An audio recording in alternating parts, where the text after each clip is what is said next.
Hi besties, welcome back to my channel. It's been so long since I did one of these videos. I had a bunch of different ideas on what I wanted to do for my February TBR, but I opted to just go a little bit simple because I am currently still in my sort of reading slump. I didn't want to commit to a TBR that I wasn't feeling, because that's just gonna ruin the reading slump even more. So we're just gonna go over the books that I did decide on, and I hope you like them. The first book I want to put on my February TBR is Kingdom of the Feared, and this is the third book in the, what is this series called?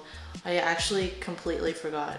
I'm just gonna say Kingdom of the Wicked series. That's the first book. This is the third and final book in the series. I wouldn't say this series is one of my favorites that I've ever read before, but it is one of those that I enjoyed. I would recommend if you like the specific tropes that are in here. So I wanted to finish the series. I've already read the first two. Might as well read the last one, and I heard a lot of good things about this last book, so I wanted to finish it off strong. The next one is Heart of the Raven Prince. I wanted to pick this one because I wanted to go back to my roots, fantasy, but also fae. I love fae stories, and this is a standalone, so it's perfect. I don't have to jump into another series when I'm already in the middle of a billion series that I really need to finish. So I put this one on here because I think it's kind of described as a standalone, easygoing, but still adventurous fantasy with fae. It's a Cinderella retelling. Next one is Heartless by Elsie Silver. This is the second book in the Chestnut Springs series.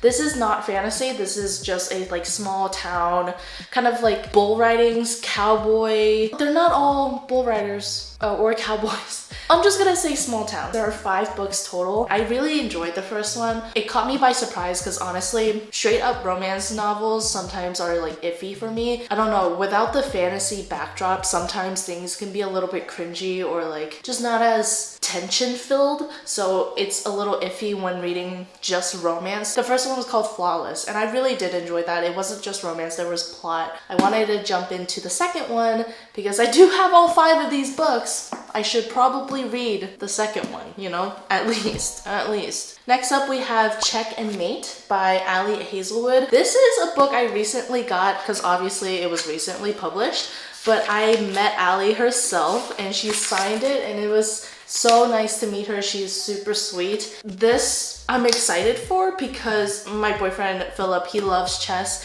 and I try to engage in that hobby with him.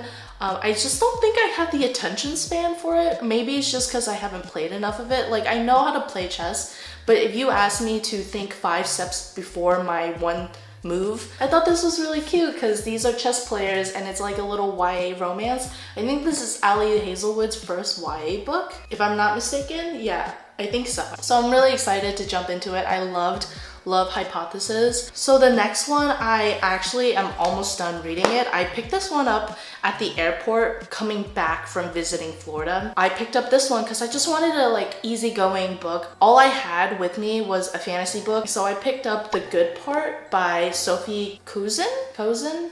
I'm sorry if I'm pronouncing that wrong, but this one, it's not per se romance. I think it's more fiction because this is about Lucy Young, and she's a 26-year-old. Her job isn't going the way she wants it to go. She's not living in the best situation because she lives in New York, and rent prices are crazy and you have to have all of these random weird roommates. She's just not that happy. The only happy thing she has in her life is loving her parents and having her 3 best friends. But one day she's just is so over it, and she wishes that she could just skip to the good part in her life. So she ends up skipping all the way to her 40s. Now she has 2 kids and a husband, but she remembers nothing in between. She has all this nice stuff loving husband, loving kids, a really nice job, but no in between on how she got there. So she's going through this crisis of, oh, is this really me? Is this my life? I feel like an imposter, but you know, she's having the conflict, and it's really interesting to kind of like reflect on yourself, thinking your life is so bad or it's not going the way you want it. But I mean, I wouldn't want to be in her situation either, you know, like skipping to your 40s and you already have your kids and a husband and you never went through the good and the bad. You know, I think you don't know the good parts unless you have the bad parts. You can't appreciate the happiness. And I think this book does a really good job. I'm enjoying it. Obviously, I'm not like in love with it because I haven't like finished it and it's been a couple weeks now, but I'm enjoying it and I know I'm gonna finish it.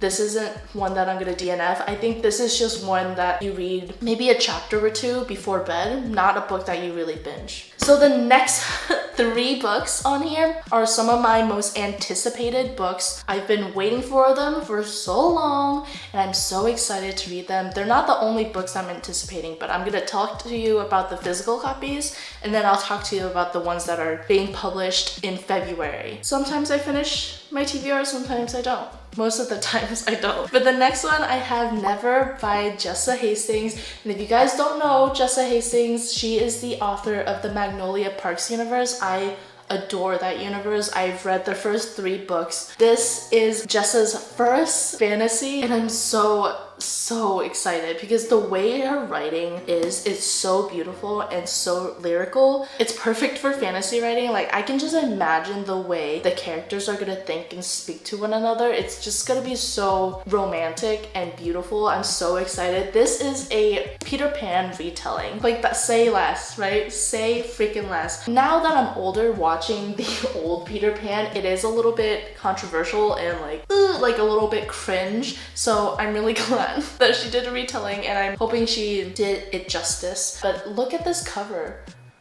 Isn't it beautiful? I feel like this cover is absolutely gorgeous too. Like it's a work of art. Every single one of her covers is always a work of art. I'm debating if I should annotate it or not while I'm reading it.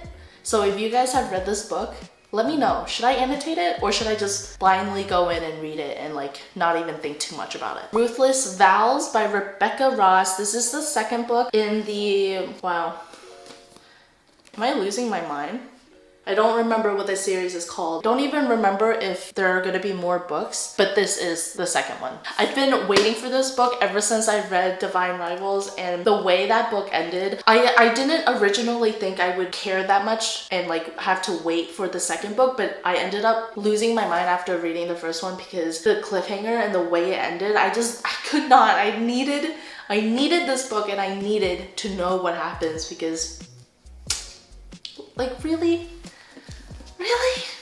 Anyways, I think the last one you guys could probably predict because it was one of the most anticipated fantasy books ever since the first one blew up, like blew the fuck up. And that's Iron Flame by Rebecca Yarros. This is the 2nd book in the 4th Wing series. What is it?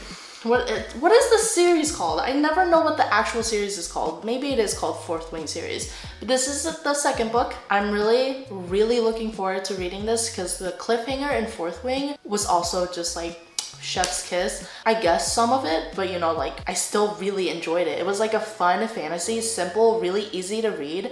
I think if you want to get into fantasy, definitely start with 4th Wing because I don't know, I just thought it was super easy to understand. It was really fun, fast paced. I really enjoyed 4th Wing and I'm really excited to jump into this. I'm really scared that it's gonna have like 2nd book syndrome where it's not as good as the first one, but I can't dwell on that. Those are all of my physical copies of my February TBR. This is, what is this? 8 books? This is 8 books, not even counting the other ones that I'm anticipating. I'm also really looking forward to, obviously, Magnolia Parks, the 3rd Crescent City. Even though I haven't read the first 2 Crescent Cities, I really need to read those. So look out for a reading vlog for those because I definitely will do one. The 2nd book for If He Had Been With Me is coming out in February. So excited for that one too. But yeah, I hope you guys enjoyed today's video. I know today wasn't like super exciting, but I hope you enjoyed it nonetheless. And I will see you guys in the next one. Bye!